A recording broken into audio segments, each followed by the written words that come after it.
All right, welcome back, tasters. Another episode of Tim and Shayne Taste Everything. We're going to kind of run down some of our favorite Christmas/winter beers here, and I just picked stuff I had in my cellar on my shelves already. I picked stuff that I usually pick up around the holidays. I did keep the two of them from last year. Okay, So cool. But I love, man, like wintertime, and it's like I've always said I'm a very seasonal beer drinker. Me too. And I really look forward to the 4 seasons of buying beer, and I think I probably mostly look forward to the winter. Oh yeah, me too. Because they come out with the nice, dark, heavy, Yep. for the most part, dark, yeah. heavy winter warmers, and all kinds of beers you just chill out by the fireplace with and sip and enjoy. Yeah, and that's true because honestly, usually for me in the summertime, I'm so freaking busy. Like I hardly even have time to drink a beer, and of course, it's going to be something light. But in the wintertime, you actually get to slow down a little bit and enjoy. Yeah. And it's going to take you sometimes an hour to drink. Oh yeah. One of those beers. Absolutely. Because they're so thick and heavy and strong, and I love that. Like for me, that's. I think that's the majority. Like when we go to a beer club deal, and dude, how many times is the darkest, heaviest, most alcohol-y beer the winner? Yeah. We vote at the end of the night on our two favorite, and it's almost always the ones that have the most depth, the most flavor and power, and that's just I think it's because you can have.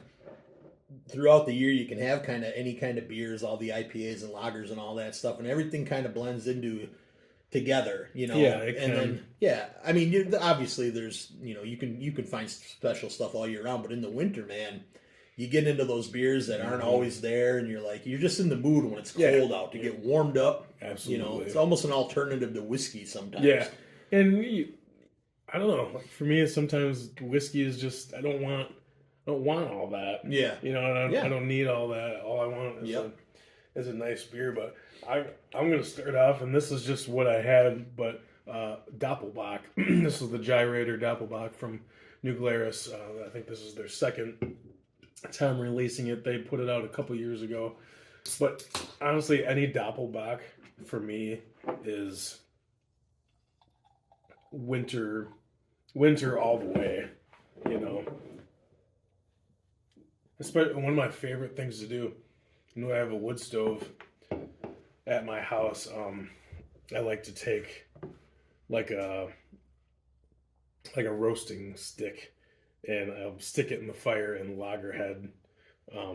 You get it nice and red hot, and then you stick it in a glass of Doppelbock, and it kind of caramelizes it a little bit. I've seen the videos. I didn't know people actually did it. It's super good. Really? That's my favorite way to have all right, like a Doppelbock, but cool. Just nice, and it's still crisp, but you get, the dark fruit notes. Oh yeah. A little chocolate, a little creamy, and it's a little stronger. Like that's gonna keep the cold away. Yeah. The Germans kind of know what they're doing. Oh yeah, with beer, of course. And that's one thing too. You, without even looking at the bottle or can real hard, especially a German Doppelbock, you're gonna know it with the "ader" suffix. The ending is always "ader." Is that right? For a German Doppelbock. Huh. So you see your Optimator and your Celebrator. Oh yeah, all those. I love Celebrator. Yep, that's a great one. Yeah, those are all Doppelbocks, and you already know that just by the name. Cool. Yeah, that is nice. Now that's one. I'm not going to drink a 6-pack in a night. But I could have a couple of those. Okay. It's light enough where it's, it's not going to fill you up so fast. Yeah. But it's got the nice depth, character, and man. And there's, like I said, there's enough of a dryness. Yeah. That it does keep you coming back for another sip. Dude, I think I'd be, I wouldn't have any problem putting some stew down with this, or a pot pie. Yep. I just made chili with some of it the other day. Yeah. And man, it was venison chili. Yeah. With a little bit of this in it. I can see that. I can see so good. like the maltiness and sweetness kind of going with cookies, fruitcake. Oh yeah, man. Yep. Brownies, absolutely. Even getting back into some of that pie would actually cherry pie would absolutely. be a nice counterpoint to this. Absolutely, would go nicely. But yeah, it's got a cool like balance of like being really full flavor, but also refreshing. Mm-hmm. Yeah, absolutely. I mean, that's cool. I love that, man. Yeah, solid stuff. Yep. All right, what do you got on your? On your let's start. Let's start a little lighter. You got your opener? Yeah, right here. So this is Chuff. You ever had Chuff before? Never had it. So I really only buy Chuff is out year round. But I really buy it in the the holiday packs, and they'll have like a couple different versions of the stuff that Chuff makes. These guys are from Belgium. Oh yeah. All right. So this is Looks like a Belgian. This is a Belgian brown. Okay. They make IPAs and all kinds of stuff, but they have really cool. If you can find them at your local liquor store, they'll have really cool sets for the holidays of like 4 of their beers and an awesome goblet.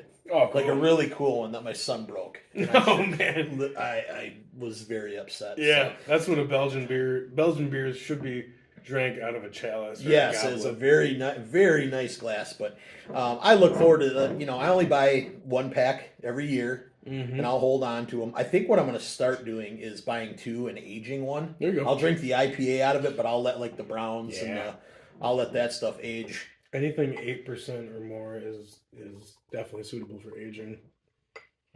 And this looks. Yep, this is just at 8%. Yep, I just caught a glimpse of the label there, and. But yeah, this is a cool. These guys have been around forever too. But yeah, Belgians, they know what they're doing with their beer too. Man. Oh yeah, absolutely. Belgians, Germans. It almost. Oh yeah, dude. Yep.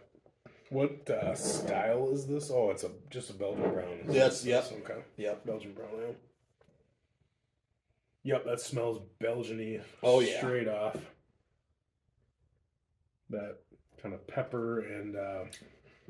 Oh, dude. It's not really clove, but kind of banana. Wait till you get it. It's almost like the malt, like caramel, like. Yeah, there's some of that. Belgian ale is just, it's got its thing. Mm-hmm. Yeah, that's got a higher crystal malt, a higher roasted crystal malt. I forget what. It's been a few years since I've been out of the brewing game real hard, but I forget what range that would be. That's got to be close to 100 Lovabond, like crystal malt. They say that the main characters in this is toffee, licorice, and anise. Okay. So, and I can get that on, especially, I get the toffee. Oh, yeah. Almost like immediately with the maltiness. And I can get the anise at the end, and black licorice, whatever, kind of the same thing, isn't it? Yep. And that's, to me, that level of that crystal malt, you're going to get raisin in there, too. Oh, yeah. Raisins, absolutely. figs. Dates, yeah. Yep. I just think I don't know if this is even at the right temperature. This is at, like, perfect cooler room temperature. I usually leave them down on the floor in the basement here. That's exactly where you want them. Dude, I love this one. So this is actually only the second time I've had the Mick Chuff. Oh, okay. I don't even know if I got. Yeah, I have other ones. I don't know what they name them, but they have different. Like I said, the variety pack comes with like kind of a range of their stuff. Starts out with the IPA, but then it goes into the little bit darker stuff, more wintry stuff. Okay. Their IPA reminds me of, and I actually have to look into it. Maybe it's a similar thing, but it reminds me of the who puts out the Christmas IPA? Sierra Nevada. Sounds like a Celebration. Nevada thing. Yep. Yeah. So like with wet hops, like with fresh hops. I think that I'm almost positive that's what their IPA is. So I guess they're calling it a winter IPA. You know, whatever. Yep. But yeah, if you find this stuff around, man, and it's really not uncommon. I've seen it at Total Wines. I've seen it at just little liquor stores and stuff like that. You know, they'll get a couple of them in those gift packs. But man, and the gift pack, to be honest with you, I think it's $20. Oh, okay. So you get 4 bottles of beer in the big glass. That's kind of sweet. I think this stuff's fantastic. Yeah, absolutely. This was the only. I don't know. I think I was in I don't know how many years ago it was. Quite a few. Oh, man. There she goes. Oh, yeah. I should have known that was going to happen on that one. Like I said, I don't know how many years ago that was that I, for whatever reason, grabbed a 6-pack of Belgian triple around Christmas time. But it's almost become like a tradition for me at this point. I think it was New Belgium's that I grabbed, but Okay. this has been my favorite triple that I found. It was you probably won't find it anymore, but it's 2 or 3 years old probably from Founders, but they did this one with agave nectar. Oh, but, interesting. But man, like, I don't know, kind of going off your Belgian, with your chuff there, but yep.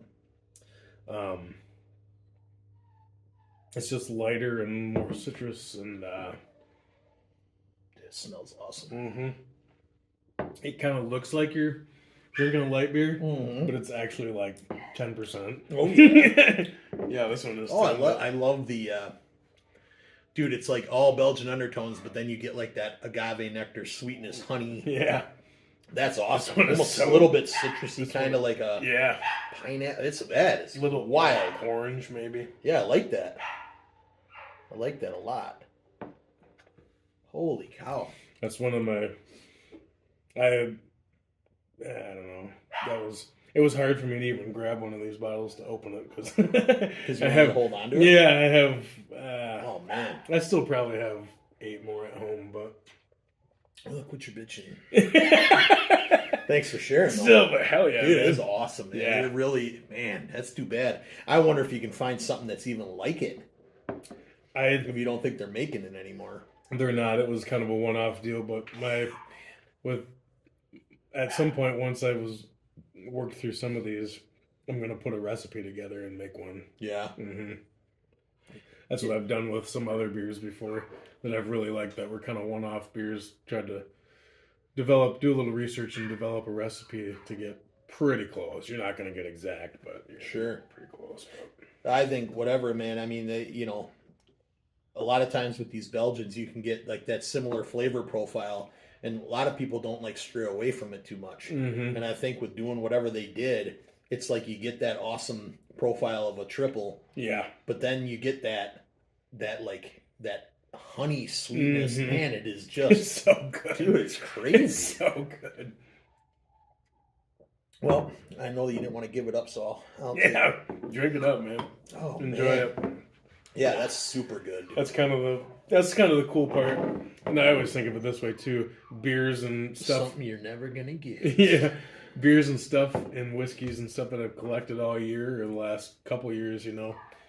Christmas was one of those times that I, feel like I can pop open a bottle of those, or New Year's, and just kind of enjoy it. Oh yeah, yeah. I mean, what good is this stuff, man? If you just you want to hold on to some stuff and age things and have a nice collection. But, dude, the point is to enjoy stuff with people and, Yeah. Unfortunately, a lot of family that I have doesn't appreciate it. Yeah. So. Well, you drink this and give them a Coors Light. You're right. Yeah, but Keystone and... oh, yeah, some Stones. I'll take this. Yep.